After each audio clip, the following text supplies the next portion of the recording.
Salut, c'est Cédric Anissette de blog Business Attitude. Bienvenue dans cette très courte vidéo. Je vais vous dire pourquoi il ne faut pas se reposer sur ses lauriers quand on crée son business. Jamais se reposer sur ses lauriers. C'est un petit peu ce que j'appelle le syndrome taxi. Votre vidéo à l'arrache, le soleil est là. Voilà, quand on fait une vidéo dehors, c'est toujours compliqué parce qu'il y a la mer et la piscine qui est là, c'est plutôt sympa. Je voudrais vous montrer ça, mais le soleil est mal placé. Donc voilà, je suis un petit peu noir. Je vais sourire pour qu'on voit mes dents. Mais voilà, bref. Donc pourquoi il ne faut pas se reposer sur ses lauriers quand on crée un business? Petite anecdote, petit exemple, ici à l'île Maurice, dans le nord, à Grand-Bay, où je vis. Je vais vous faire un petit croquis, donc je suis très mauvais en dessin, vous allez essayer de comprendre. Je vais vous faire un petit croquis. Comment quelqu'un risque de perdre son business? Comment un petit commerçant risque de perdre son business qui jusqu'ici marchait bien parce qu'il a fait une erreur bête? Il s'est reposé sur ses lauriers. Je vais vous montrer rapidement. Donc, si vous voulez, encore une fois j'écris très mal mais on s'en fout. Donc ici, rond-point, ici gros centre commercial de Grand-Bay, Grand-Bay à la Croisette. On va marquer, pour ceux qui connaissent, Grand-Bay à la Croisette. Donc ici rond-point, une route très passante sur la. Ici c'est le front de mer ici, front de mer. Et c'est déjà assez chargé, voilà, il n'y aura plus rien ici vraiment de constructible. Par contre ici c'est la seconde ligne, c'est là où on fait les immeubles de bureaux, où c'est un petit peu côté, où il y a beaucoup de passages.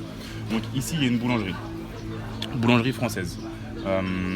Il n'y en a que deux en fait dans le nord à Grand-Bay, il y en a une ici et une autre qui est à peu près à 15 minutes en voiture d'ici. Donc en gros les gens n'y vont pas parce que 15 minutes à l'île Maurice c'est beaucoup. On n'est pas habitué à faire autant de voitures entre guillemets, nous on est vraiment à proximité. Donc voilà, il y a un autre concurrent qui fait même du pain meilleur, des pains au chocolat meilleurs, deux boulangeries françaises, mais c'est à 15 minutes donc voilà, il n'avait pas trop de concurrence le gars ici, il n'a pas trop de concurrence. Son pain est ok, ses viennoiseries sont bof, mais voilà, le gars c'est le seul, on va dire, boulanger français du coin. Donc il a un business florissant qui marche bien, clientèle de Mauriciens qui ont les moyens et également clientèle d'étrangers, notamment beaucoup de Français qui y vont. Sauf que le gars, moi ça fait quasiment 2 ans que j'habite à Maurice et j'ai plusieurs anecdotes avec son service, on va dire, qui m'énervait un peu en fait. Un coup j'y vais, il y avait une queue, je sais pas, j'ai dû attendre, j'ai été acheté, je sais pas, ça devait être un dimanche matin, je vais prendre des croissants pour la famille et j'ai dû attendre peut-être 20 minutes alors qu'il y avait 2-3 personnes devant moi et il devait y avoir 4 ou 5 personnes qui étaient derrière le comptoir, mais je sais pas, les gens étaient de tension pour servir. Et je me rappelle qu'il y a une Française qui est arrivée avant moi qui a littéralement pété un câble, elle m'a dit non mais c'est bon, gardez votre pain, j'en veux pas, je m'en vais. Et une Mauricienne qui s'est énervée encore plus, je lui ai dit ouais, c'est bizarre, c'est vous la Mauricienne qui vous énervez et moi le Français qui vient de région parisienne qui reste calme. Et la dame disait mais non, c'est pas normal qu'à Maurice ce soit vraiment comme ça, nous aussi à Maurice on peut faire vite, là c'est un scandale, ça donne une mauvaise image. Et voilà, mais le patron est là, il rigole. Je sais pas, c'est bizarre, au lieu d'essayer d'activer sa team, voilà, bref. Première anecdote bizarre. Deuxième anecdote bizarre. Je vais un matin, toujours le week-end, prendre peut-être des viennoiseries, et il y a 5 personnes qui sont derrière le comptoir pour faire du réassort, pour mettre des produits dans la vitrine. Mais s'ils mettent des produits dans la vitrine, c'est pour les vendre à les clients. C'est la priorité, donc s'il y a un client qui est là, vendez au client, alors au lieu de faire du réassort. Il y avait 5 personnes derrière. Et moi je suis là un petit peu hébété en fait, j'ai l'habitude de ça, c'est un peu énervant mais c'est comme ça que ça se passe ici. Et là le patron arrive, ce sont 2 patrons, 2 Français, il dit est-ce que vous avez été servi? Je fais non monsieur, en rigolant vraiment en mode je rigole, non j'ai pas été servi, j'ai le temps, je vis à Maurice, je suis indépendant financièrement, j'ai le temps. Et lui il rigole, il fait ah vous pouvez toujours attendre hein. Et il me sert. Même lui a rendu les armes, le gars c'est le patron. Au lieu de secouer sa team ou de les virer ou d'en trouver d'autres plus performants qui payeraient mieux, je sais pas. Même lui en fait a rendu l'âme. Il va rendre l'âme bientôt. Il a rendu les armes et il accepte que son équipe elle soit de tension et que les mecs ils servent lentement. Et donc au final c'est même lui le boss qui m'a servi. J'ai dû attendre peut-être un quart d'heure avant d'être servi ce jour-là. Jusqu'à ce que lui arrive, qu'il voit ça, il me dit ça et qu'il me serve en 10 secondes. Ok, donc voilà, c'est un peu un commerce qui énerve les gens parce qu'ils ont le monopole, ils étaient les seuls à le faire et ils étaient de tension, un petit peu lents.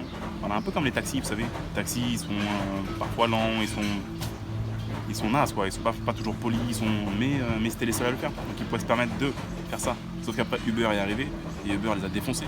Et donc c'est pour eux, c'est un peu ce que j'appelle le syndrome taxi. En fait, il faut toujours créer de la valeur pour les gens et s'occuper de ses clients, s'en occuper bien. Même si on est le seul à prendre de l'argent, à se gaver, occupez-vous-en bien parce qu'un jour, peut-être que demain, il y a une concurrence qui va se développer et vous serez bien content là d'avoir une bonne image sur le marché et justement d'avoir créé beaucoup de valeur pour eux et d'avoir cet attachement en fait de la part de votre clientèle. Ce qui se passe pour ce boulanger, c'est dommage, c'est un peu le syndrome taxi mais bon, il l'a mérité, c'est que juste ici, on reprend le schéma, rond-point, Grand-Bel-la-Croisette, le boulanger, le fameux boulanger au service de tension. Ici, il y a un carrefour avec des feux, une grande route. Ici, c'est Super U, encore un centre commercial. Je vous dis, c'est vraiment l'endroit, c'est un petit peu vraiment les artères ici principales de Grand-Bay. Super U. Moi, je sais que ça fait pas très exotique, mais il y a Super U à Grand-Bay. Ici, il y a une route qui va là, une route qui va là. Voilà. Ici, il y a un gros complexe immobilier si vous voulez investir éventuellement.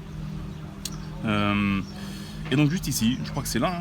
Ici, ils vont faire une nouvelle boulangerie qui est en fait une succursale de celle-là. Donc je sais pas si ça va juste être un dépôt, mais c'est une grosse boutique. Je pense pas qu'ils vont avoir un deuxième four ni l'autre. Je pense qu'ils vont juste faire un simple dépôt des produits qu'il y aura là. Et donc autrement dit, voilà, ici c'est peut-être, allez, il y a 1 minute en voiture. Et donc lui, il fait du meilleur pain, du meilleur pain. Il fait des meilleures viennoiseries. Et le service n'a rien à voir avec ici. Ici, là, ils nous servent vite. Donc je pense qu'ici, ils vont nous servir vite aussi. Donc autrement dit, lui, il va se faire défoncer. Et voilà, donc là il est en train d'ouvrir, donc voilà, le gars s'est reposé sur ses lauriers, il s'est reposé sur ses lauriers, peut-être qu'il a gagné de l'argent, mais il va en gagner beaucoup moins maintenant, peut-être qu'il va perdre 50%, 60%, 70%, 80% son chiffre d'affaires, autrement dit il va se faire défoncer. Et ça, c'est sa faute, peut-être que l'autre a vu qu'il y avait une opportunité, parce que justement ça se passait pas forcément bien ici, il s'est dit bah tiens je vais ouvrir un autre centre ici. Et voilà, même si l'autre centre avait ouvert mais que lui était bon, on avait une bonne relation avec lui, que le gars faisait du bon pain et qu'il servait vite, même si l'autre ouvrait, moi j'aurais continué à aller là le week-end parce que j'avais déjà cette relation avec ce fournisseur-là. Donc voilà, les gars, vous reposez jamais sur vos lauriers parce que même si vous faites du gros argent maintenant, eh bien si on se repose sur ses lauriers, si on oublie de créer de la valeur pour ses clients, si on a un petit peu le syndrome taxi qui se met en place, eh bien on peut se faire défoncer par quelqu'un qui va arriver, qui va faire le travail mieux que vous. Et c'est bien fait pour vous si vous faites défoncer comme ça. Encore une fois, dites-vous que quelqu'un peut arriver et il peut faire mieux que vous. C'est pour ça qu'il faut tout le temps faire en sorte de donner le maximum à vos clients et d'abord de penser vraiment pour eux, créer de la valeur. Encore une fois, quand on fait du business, c'est une relation de humain à humain. On oublie ça, on oublie trop souvent ça. On pense que voilà, c'est du business. On pense euro, dollar, roupie mauricienne ici, en l'occurrence. Non. Le business, c'est une relation de humain à humain. Le gars qui est derrière le comptoir, c'est un humain, et moi, je vais acheter mon pain, pas paléo, je suis un humain aussi. Une relation de humain à humain, H2H.